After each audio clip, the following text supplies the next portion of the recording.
it's Allie. Welcome to another Time Travel Tuesday, where we combine tingles and nostalgia as decided by you. So coming in at number 5 in the votes for this week's Time Travel Tuesday was In Sync. Number 4, Teenage Mutant Ninja Turtles. Number 3 was Full House. Number 2, The Beatles. And number 1 was Disney. So I found this cute little playset with some figurines from what was one of Disney's first most successful animated films, Snow White and the Seven Dwarves. So I'm going to take these out and show them to you guys and share them with you and tell you everything I know about Disney. But before I do that, I want to let you know that for next week's Time Travel Tuesday, I'm gonna do an Allie's Choice. So there won't be any vote for next week's topic, but I have something really fun in mind for the next one, so just stay tuned for that. I'm looking forward to it. So I'm going to switch my shots really quickly and then tell you everything that I know about Disney. Alright guys, so as you can see, I have my pretty little forest scene with what looks like a little babbling brook and a little bridge. Nice little fairy tale setting. So I'm going to bring in all of my little figurines to, I don't know, play with, I guess. And I'm going to tell you a little bit about the Walt Disney Company. So here is the evil queen. I think I'll set her up right here. Okay, so the Walt Disney Company, which is more commonly known as Disney, is what is called an American, diversified, multinational mass media corporation. And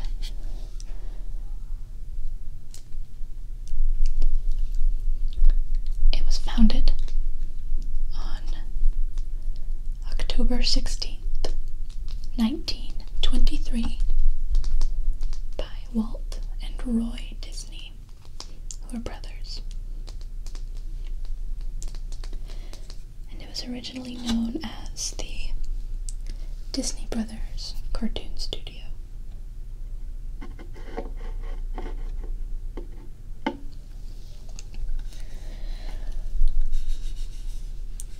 So, the Disney Company owns and operates a lot of networks, TV networks, that I didn't realize they are in charge of.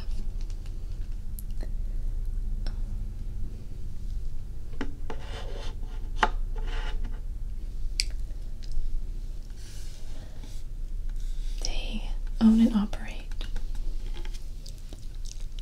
the ABC network, the Disney Channel, ESPN, A&E, and ABC Family.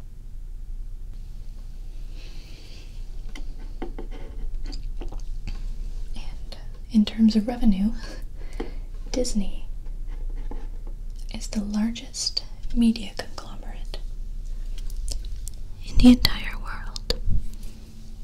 So I want to tell you some interesting things that I learned about Disney.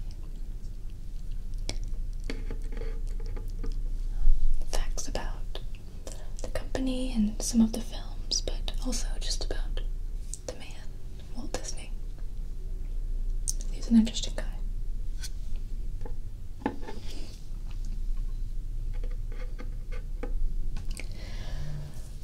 So, I actually can't remember if it was Disney World or Disneyland. I think it was Disneyland.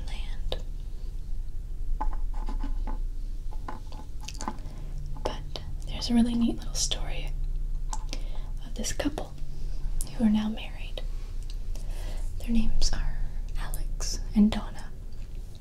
And I have their last name, but I don't know how to pronounce it, so I don't think I'm going to try. But Alex and Donna are a couple from Florida who are married. And they'd been dating for some time. They met, they were co-workers somewhere, and they met and dated for a while and finally got engaged. And about a week before they were due to get married, they were going through some old albums, family albums, photographs. And they came across one of Donna when she was a little girl with her family at Disneyland.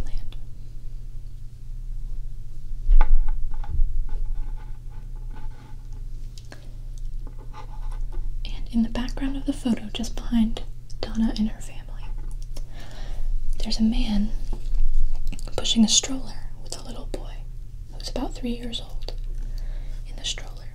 And it's kind of blurry and out of focus, but the man has dark hair and he has dark black hair with a tuft of white right kind of in the front of his hair. It's very distinctive.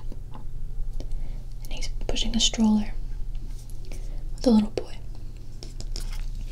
And they were going through these photos, and Alex recognized the man as his father,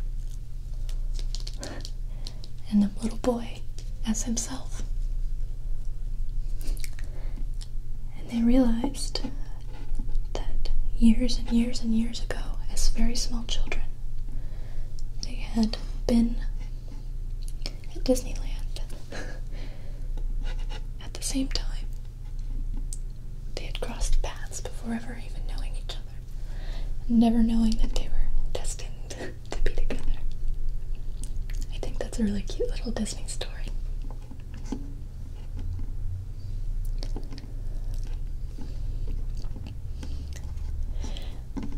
The Disney film 101 Dalmatians was one of Disney's all-time biggest successes in terms of animated films, and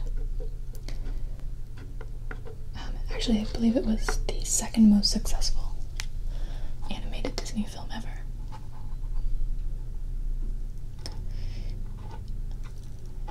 But something interesting happened in the 60s when it came out. Suddenly there was a surge of breeding of Dalmatians. Lots of people were thinking that they would make good pets for their kids. They thought it would be really cute. It would be like the movie. But what many people didn't realize was that apparently Dalmatians are not always a good breed to have around children, because they can be very, very high energy, which can sometimes lead to mishaps and even attacks. So there was a sudden surge of breeding of Dalmatians, but then following that there was a sudden surge of sort of a widespread abandonment of the Dalmatian dogs at dog shelters, because people couldn't handle them as pets, especially with children.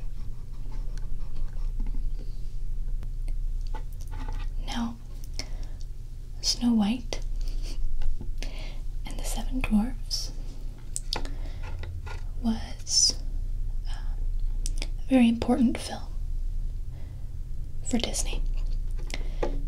It took 3 years to make. It was started in 1937. I'm sorry. It was started in 1934 and released in 1937.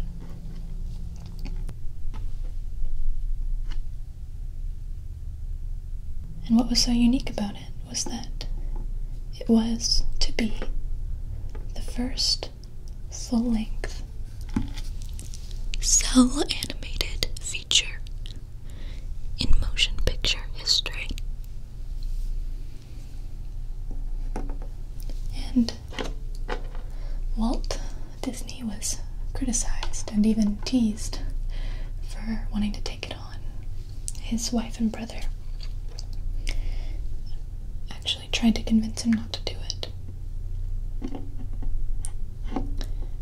And everyone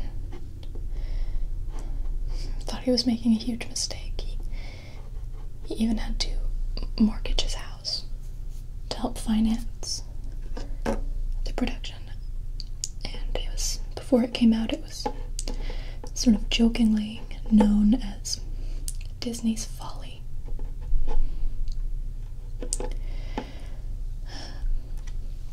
But when it was released, it was hugely successful.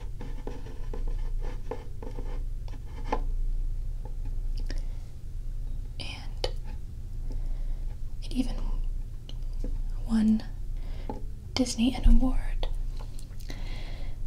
It won the Academy Honorary Award. And what was cute about it was that it was a full-sized Oscar award. But it was also, it also had 7 little miniature Oscar awards around it to signify the 7 dwarves. And that Oscar was presented to Walt Disney by a young woman, or a young lady, who was 10 years old at the time, by the name of Shirley Temple.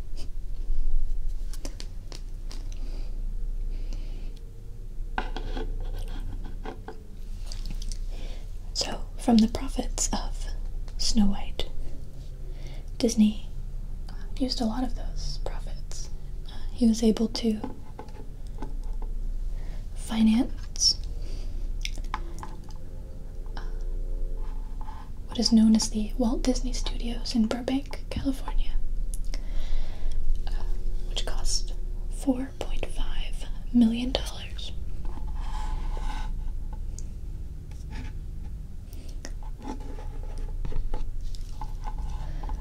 And it's still there to this day.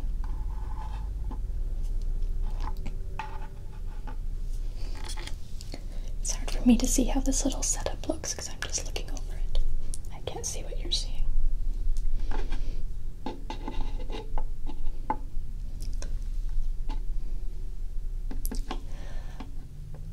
So, in the Jungle Book,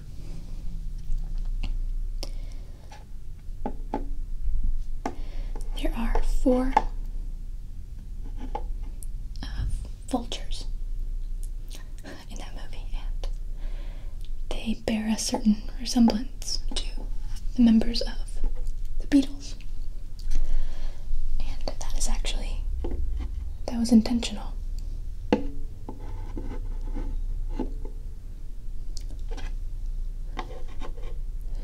Originally, the Beatles were going to voice the vultures. Their manager sort of struck a deal to have them do it, but when he brought that to John Lennon and the other members, John Lennon completely vetoed it and didn't want any part in it, so that didn't end up happening. many people don't know that Disney actually made some war propaganda films for the US government during World War II.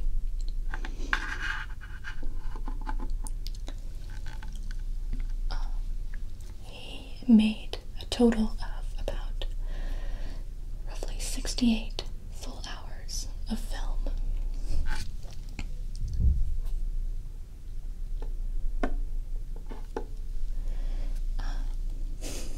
A lot of them are pretty ridiculous, but they were requested by the US government, and as requested, Disney made a number of anti-German, anti-Nazi, and anti-Japanese films. And one of them I watched. It was one that portrayed Donald Duck as a Nazi. But he was not a willing Nazi. He was sort of forced into it. And the movie, or the short film, I guess, concludes with Donald waking up to find that it's all been a bad dream, and he's still a proud American. That's pretty offensive, to tell you the truth.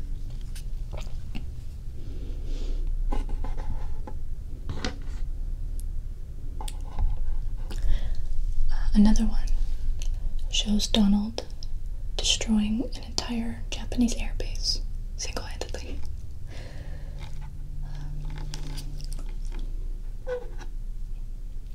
Now, Walt Disney himself was pretty highly anti-communist. He was actually one of the founding members of an anti-communist and also somewhat anti-Semitic group called the Motion Picture Alliance for the Preservation of American Ideals. And he is rumored to be, or was rumored to be, anti-Semitic. However, I don't know if I fully believe that he really was, from what I've learned.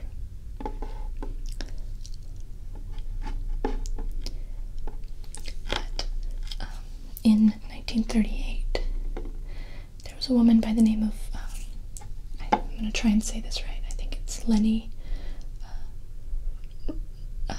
Riefenstahl. She was a German filmmaker and a Nazi propagandist.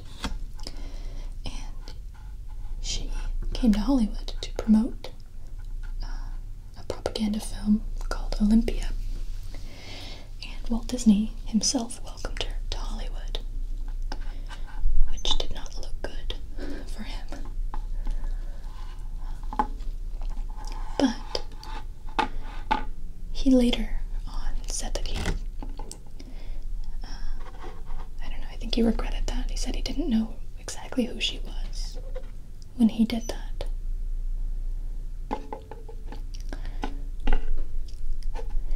And he was known to have lots of Jewish friends when he was at school. And he also donated to a lot of Jewish charities. And none of his employees had ever accused him of making any anti-Semitic slurs, and many of them were Jewish. So I think maybe he wasn't quite as anti-Semitic as he's made out to be. One highly beloved Disney film is The Lion King. That one is definitely one of my favorites. And in The Lion King, there are 3 hyenas.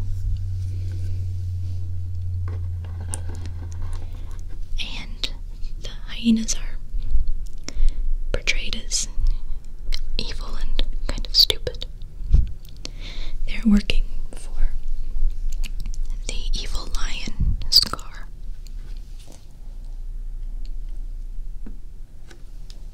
And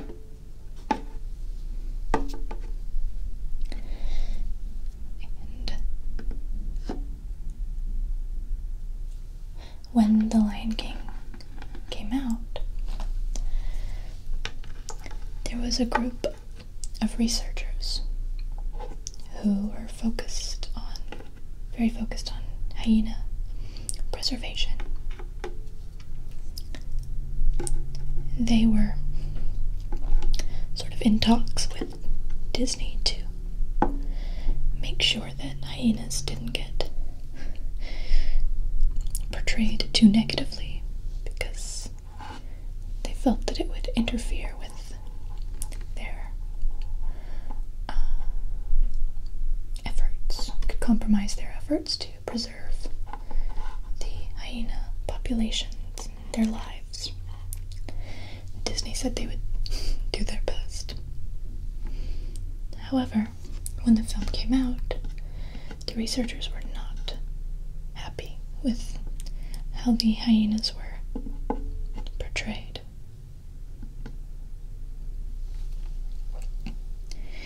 And so one of them was angry enough to sue. So Disney was sued for the defamation of character of hyenas, which I find a little bit hilarious. I do understand why they were upset. It just seems like kind of a funny lawsuit.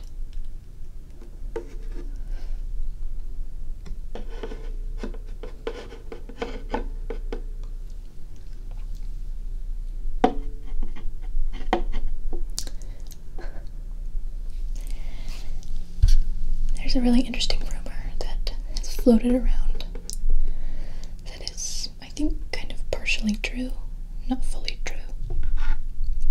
But there's a rumor that says that the last words that were ever written by Walt Disney were Kurt Russell. Now, Kurt Russell was a child actor. Well, obviously he's an adult actor now, but he started as a child actor. And I believe he was in several Disney films. And I think he was still pretty young when Walt Disney died. But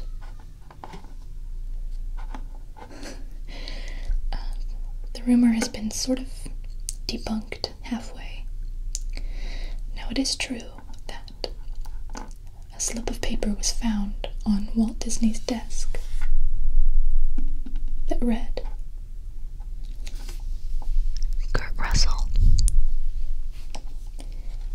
And his desk was left pretty much preserved after the last time he ever used it. But the thing is, the last time he ever used it was actually about a month before he actually passed away. From lung cancer, by the way. That's how Walt Disney died.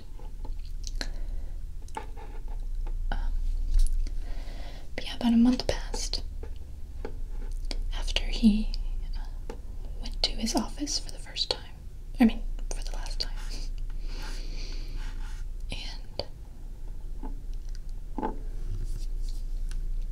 so it can be surmised, I guess, that he probably wrote something, possibly in that 1 month period, as he was dying.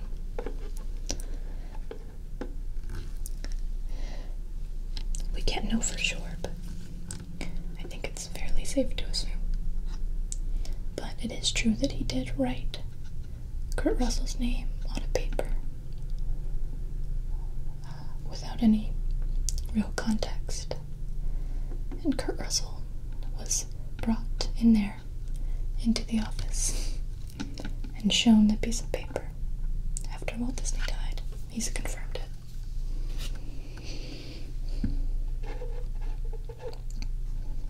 So that's interesting.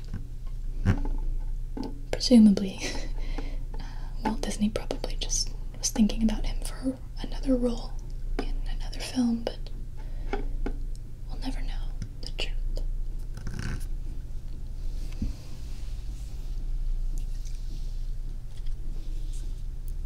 One of my favorite Disney films is the movie Fantasia, which features Mickey Mouse as a sorcerer's apprentice, and he begins to do magic in the sorcerer's absence and causes all kind of Disney mayhem. The sorcerer's name in Fantasia is Yen Sid, which, if spelled backwards, is the name Disney.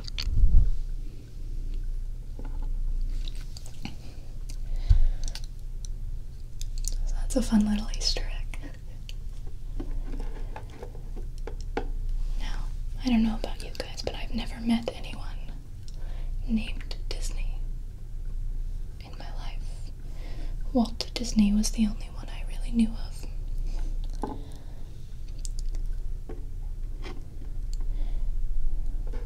But I found out a little bit about the name Disney. It's interesting.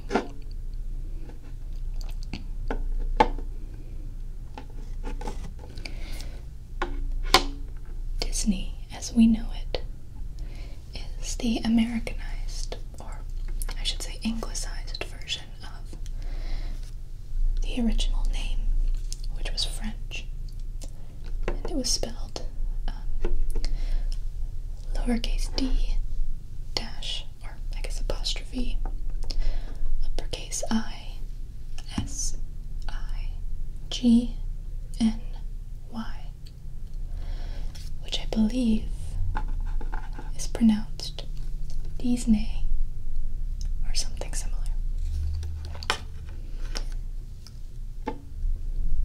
And several generations of Disneys ago, that was the family's name, but it became anglicized to be more, to fit in more, I guess, with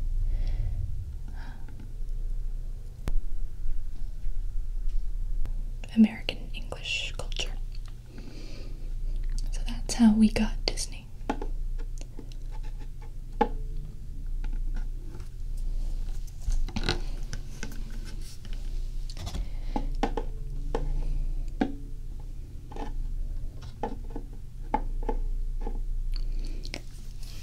At Disneyland, Walt Disney had an apartment built, a very small apartment built just for him, to do work or sometimes bring his family.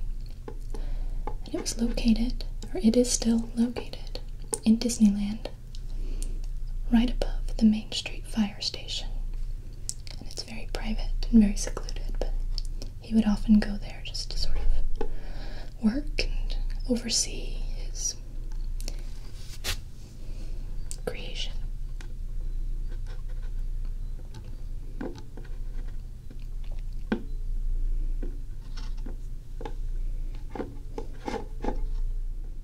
I was interested to find that Disney was also involved in some sex ed films, or at least one that honestly was pretty hysterical. I watched it. Story of Menstruation.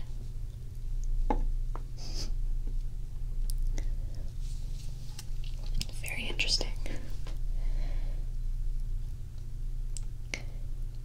It is about 10 minutes long and informs young women all about the biological functions of their bodies as they mature. I won't go into detail, but it's very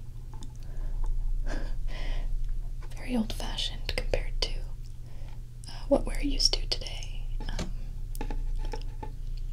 Borderlines on sexist, but then again, it's from 1946, so you can't be that offended.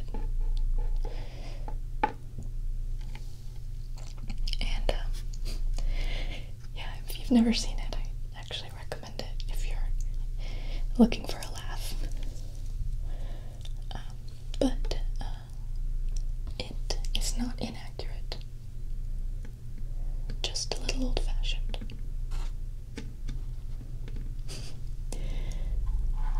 And, yeah, that one was presented by Kotex and done by Walt Disney.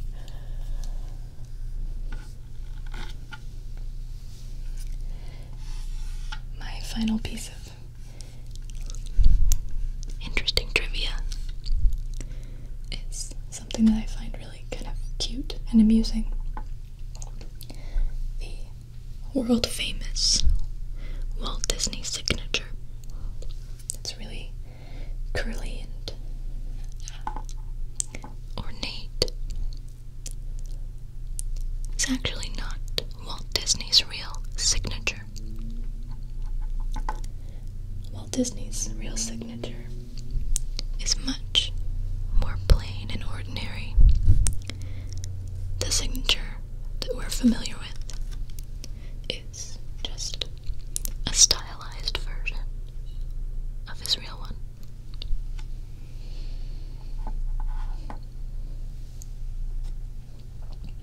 In fact, Walt Disney admitted once that he cannot even recreate the famous Walt Disney signature that we all know. And I think that's very funny.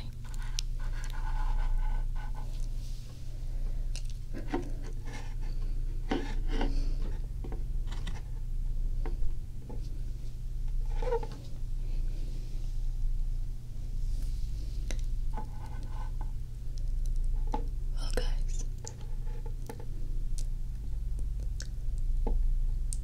that's all for this week's Time Travel Tuesday. I hope that you found it interesting and relaxing, and of course, very nostalgic.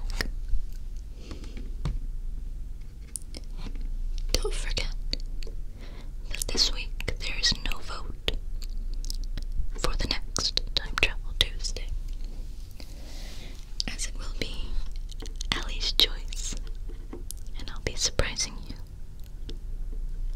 with the topic.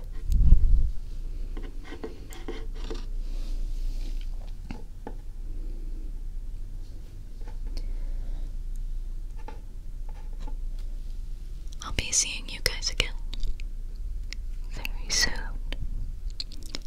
But until then,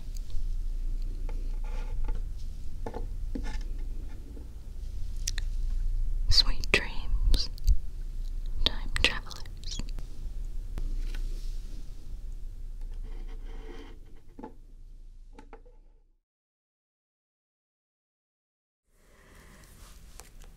Now, for the final question, the number one question that is asked across the board on my channel, on Facebook, on Twitter, everywhere.